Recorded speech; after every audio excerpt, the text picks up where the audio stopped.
रातें, ये मौसम, नदी का किनारा, ये चंचल हवा, साथ में बनारस का दशाश्वमेध घाट और हमारे साथ बनारस के मशहूर फेरीवाला के बारे में आप यूट्यूब पर, ट्विटर पर, इंस्टाग्राम पर सब जगह देख सकते हैं। ये वो मशहूर फेरीवाला है जिसे प्रधानमंत्री, जी हाँ, प्रधानमंत्री नरेंद्र मोदी, जिनका संसदीय क्षेत्र भी बनारस है, उन्होंने अपने इंस्टाग्राम पोस्ट में इन्हें टैग किया था। तब से इन्हें काफ़ी प्रसिद्धि प्राप्त हुई है। अनिल सिंह जी, आपका नाम अनिल सिंह है और आप बनारस के नहीं दुनिया भर में मशहूर फेरीवाला के नाम से जाने जाते हैं। आपकी गाड़ी भी बड़ी खूबसूरत दिख रही है, 2 पहिए की गाड़ी, इतने सारे सामान लगे हुए हैं और आपके सर पे अभी भी हेलमेट सजा हुआ है। यह बहुत अच्छा संदेश है। पहले तो अनिल जी, आप अपने बारे में थोड़ा बनारस के बारे में बताएं, फिर आपसे आपके इस फेरीवाला बिजनेस के बारे में पूछेंगे। जी, मेरा नाम अनिल सिंह है, लोग फेरीवाला कहते हैं मुझे।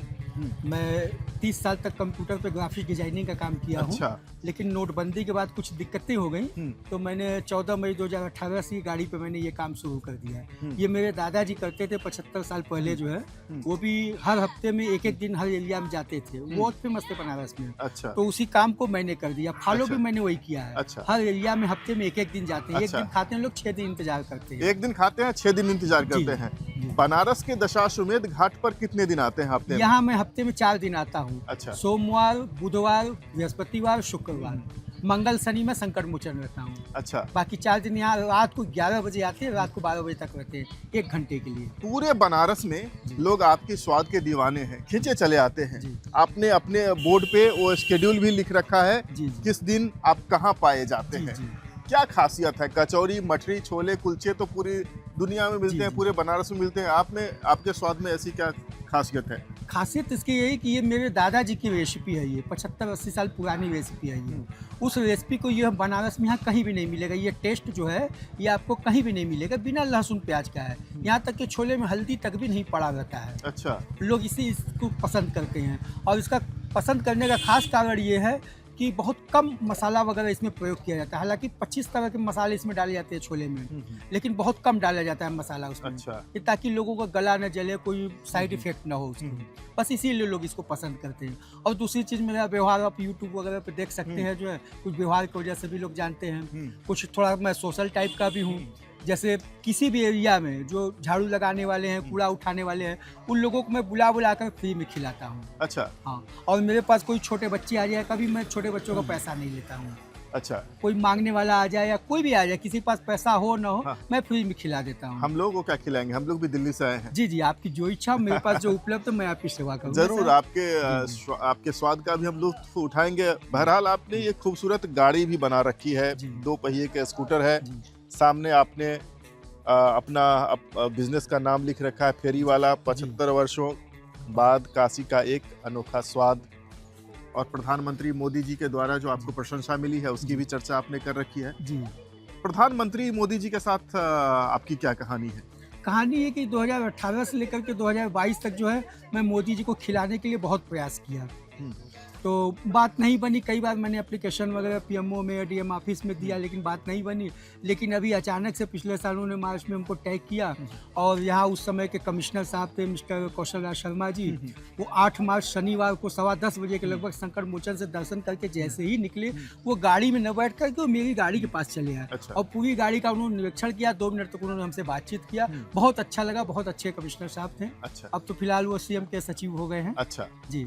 तो प्रधानमंत्री जी को आपने अपने कचौरी छोले का स्वाद चखाया या नहीं? नहीं चखा पाए। बात बनी। लेकिन मोदी जी वैसे ही प्रशंसा कर दी। ऐसे ही प्रशंसा कर दी, बहुत खुशी हुई हमको जानकर। उसके बाद आपका बिजनेस बढ़ रहा है? जी हाँ, काफी उसका प्रभाव पड़ा है। और मेरी हार्दिक इच्छा है कि कम से कम मन की बात में एक बार दिखाया जाए। मन की बात में फेरीवाला की चर्चा करें प्रधानमंत्री मोदी। ये प्रधानमंत्री जी आपके संसदीय क्षेत्र के एक छोटे व्यवसायी की गुजारिश है। मैं इसलिए कह रहा हूँ क्योंकि मैंने देखिए कंप्यूटर ग्राफिक्स डिजाइनर होते हुए मैंने इस काम को किया। अच्छा। नहीं, काम तो कोई छोटा बड़ा नहीं होता है, लेकिन इस काम को करके मैंने जो प्रसिद्धि पाई है। हालांकि मोदी जी ने कहा था कि जो अगर आप बेरोजगार हैं तो चाय पकौड़े बेचिए, लोगों को बड़ा अटपटा लगा था। अच्छा। लेकिन उसी समय मेरे दिमाग में मेरे पकौड़े तलने का ख्याल आ गया। रेसिपी है मेरे दादाजी की, चलो इसी को चालू करते। और देखिए मैं आज कहाँ हूँ। गाड़ी भी बड़ी खूबसूरती से आपने बना रखी है, 2 पहिए का स्कूटर है, जी स्टैंड पे खड़ा है, इसमें बड़ी सी छतरी लगी हुई है, लाइट लगा रखा है आपने, गाने भी बड़े खूबसूरत बनाए बजा रहे थे आपने, हमारे रिक्वेस्ट पे गाने का अभी वॉल्यूम कम कर दिया है, ऑफ कर दिया है दरअसल। गाड़ी को आपने किस तरह मॉडिफाई करा है? गाड़ी की खास बात ये है कि एक तो जितने कम से कम स्पेस में, मात्र 32 इंच इसकी चौड़ाई है। अच्छा। इतने कम स्पेस में 2 पहिए गाड़ी पे आपको कहीं भी नहीं मिलेगा, पूरे वर्ल्ड में नहीं मिलेगा। जो भी लोग बनाते हैं इसे चौड़ा करते हैं, ये मैंने बहुत कम से कम स्पेस में बनाया है। अच्छा। पहली चीज। दूसरी खासियत ये है कि इतना बड़ा छाता लगा करके मैं गाड़ी चलाता हूँ, ये पूरे वर्ल्ड में आज तक किसी ने नहीं किया है। 2 पहिए गाड़ी की बात कर रहा हूँ मैं। अच्छा। 3 पहिए पे 4 पहिए पे तो बैलेंस बना करके आदमी चल सकता है, 2 पहिए पे नहीं चल सकता। अच्छा। लेकिन मैं 8 साल से कर रहा हूँ इस काम को। और तीसरा खासियत है कि आगे म्यूजिक सिस्टम भी बजता रहता है, जहाँ खाली पुराने गाने, देशभक्ति के गाने बजते हैं। और चौथा खासियत है कि पीछे टीवी भी लगा हुआ है। अच्छा, आप आइए देखिए, इस गाड़ी में टीवी लगी हुई है। जी जी, आइए भाई, चलिए हम थोड़ा टीवी देखें। अनिल जी की गाड़ी में, 2 पहिया गाड़ी में, हालांकि अभी इस समय बंद है, टीवी भी लगी हुई है। अच्छा, ये टीवी है जी। ये चलती है? हाँ चलती है। या सिर्फ मॉडल है? नहीं, चलती है। चला के दिखाएंगे? बिल्कुल। अरे हमारे कैमरामैन भैया जरा दिखाइए अनिल जी की गाड़ी का टीवी हमारे दर्शकों के लिए। एक मजेदार अनुभव है। दरअसल बनारस की खूबसूरती अपने आप में एक अद्भुत चीज है। बनारस की प्राकृतिक सुंदरता एक अलग चीज है। यहाँ के जो लोगों में एक बनारसियत है, जो ठेठ अंदाज है, वो एक अलग चीज है। और उन्हीं अलग चीजों में से एक अलग चीज है बनारस के गलियों में घूमने वाले फेरी वाला अनिल जी। 2 पहिए के स्कूटर पे इतना बड़ा दुकान चल रहा है, ये मोबाइल वैन है इनका। बनारस की गलियों में घूम घूम कर कचौड़ी छोले, मट्ठी छोले, गुलाब जामुन, मसालेदार कचौड़ी, सादा मट्ठी, सादा कचौड़ी बेचते हैं। आगे म्यूजिक सिस्टम है, पीछे टीवी है, बड़ी सी छतरी है। जब तक टीवी इनका सेट हो रहा है, हम 1-2 सवाल और पूछ लिया। मेरे ख्याल से टीवी इनका सेट हो गया है, रिमोट इनके हाथों में है और टीवी का रिमोट दबाकर टीवी ऑन करने की कोशिश भी हो रही है। मजेदार है। देख लो भैया, टीवी ऑन हो गई, लाजवाब है। टीवी आप चलाते हैं? हाँ, टीवी चलता है। इसमें इसका कन्वर्टर थोड़ा सा खराब हो गया है। अच्छा। इन्वर्टर, इसलिए थोड़ा सा अभी इसको बंद रखते हैं, अभी बनवा देंगे तो चालू हो जाएगा। इस पे मेरा ब्लॉग वगैरह चलता है, कई लोगों का विज्ञापन वगैरह भी चलता है इस पे। अच्छा जी। तो हमारे वन इंडिया के बारे में बताएंगे इस टीवी पे? बिल्कुल बताएंगे, क्यों नहीं। आप देखिए, इसका शूट कर रहे हैं, आप खुद ही बताएंगे लोगों को कि एक गाड़ी पे इतनी व्यवस्था करके गाड़ी चलाना मामूली बात नहीं है ये। एक बात और अनिल जी, मैं देख रहा हूँ करीब आधे पौन घंटे से हम दशाश्वमेध घाट पे घूम रहे हैं, जब से आप यहाँ पे हैं जी।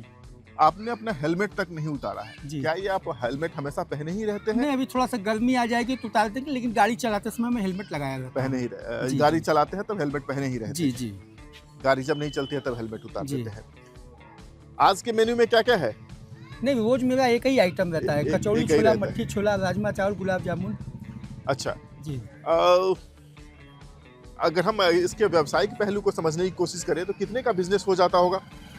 बहुत ज़्यादा तो नहीं, डेली जो है 3 से 4 हज़ार तक की बिक्री हो जाती है, उसमें 25-30% हमको मार्जिन बच जाता है। मतलब परिवार चल जाता है, परिवार चल जाता है। बहुत ज़्यादा नहीं, बस ये कि प्रसिद्धि हमको मिल रही है और लोग पसंद करें, बस यही। बस क्विकली एक बात बताइए, आपके तरह ऐसे जो छोटे छोटे बिजनेस करने वाले लोग हैं, जो स्वव्यवसाय करके अपनी आजीविका कमा रहे हैं, बनारस जैसे शहर में उनकी क्या मुश्किलें होती है, क्या दिक्कतें, कठिनाइयाँ हैं? नहीं, करना चाहे तो कोई मुश्किल नहीं है, मैं भी तो कर रहा हूँ। कर रहे हैं जी, कोई कठिनाई नहीं है, कोई कठिनाई है, सहूलियत से चल रहा है। हाँ, बिल्कुल सहूलियत से चल रहा है। अपने ट्रैफिक नियमों का पालन करते हैं, प्रशासन के नियमों का पालन करते हैं। यूनियन बजट आ रहा है, केंद्र सरकार का साल में एक बार जो बजट आता है जी जी, तो सरकार से, खास करके प्रधानमंत्री ही आपके यहाँ के स्थानीय सांसद भी हैं जी, सरकार से बनारसी लोगों को क्या उम्मीदें हैं? बनारसी लोगों को तो बहुत सारी उम्मीदें, जैसे ठेले पटरी वाले हैं, व्यवसायी लोग हैं, इन लोगों को लोन भी बहुत मिला है, बहुत लोगों काम भी कर रहे हैं। लेकिन थोड़ी बहुत दिक्कत ये होती है, जैसे कि कभी कभी प्रशासन जो है हटवा देता है, सब पूरा अतिक्रमण वाले आ जाते हैं, हटा करके चले जाते हैं। लेकिन मैं यही कहना चाहूँगा कि अगर जब मोदी जी ने पैसा बांटा है ठेला पटरी वालों को व्यवसाय करने के लिए, जब वो हटा देंगे तो वो कमाएंगे कहाँ से? ये प्रशासन को इसका निराकरण इसको करना चाहिए। अच्छा, ठीक है। तो हमारे साथ हैं अनिल जी, फेरी वाला के नाम से मशहूर हैं। बनारस की गलियों में घूम के अपने स्कूटर पे सामान बेचते हैं और लोगों की प्रशंसा अर्जित करते हैं। प्रधानमंत्री मोदी भी इनके बिजनेस के, इनके स्वाद के मुरीद हैं। हालांकि प्रधानमंत्री मोदी इसका रसास्वादन अभी तक नहीं कर पाए हैं। इनकी दिली ख्वाहिश है कि प्रधानमंत्री जी मन की बात में इनकी चर्चा एक बार जरूर करें। छोटे बिजनेस की अपनी सीमाएं हैं, कुछ मुश्किलें भी हैं। इनकी रिक्वेस्ट है प्रधानमंत्री मोदी से, भारत सरकार से और उत्तर प्रदेश सरकार से कि छोटे व्यवसायियों को भी बसाने का काम किया जाए। कैमरामैन बंटी आर्या के साथ केशव कर्ण, दशाश्वमेध घाट से वन इंडिया के लिए। Subscribe to One India and never miss an update. Download the One India app now.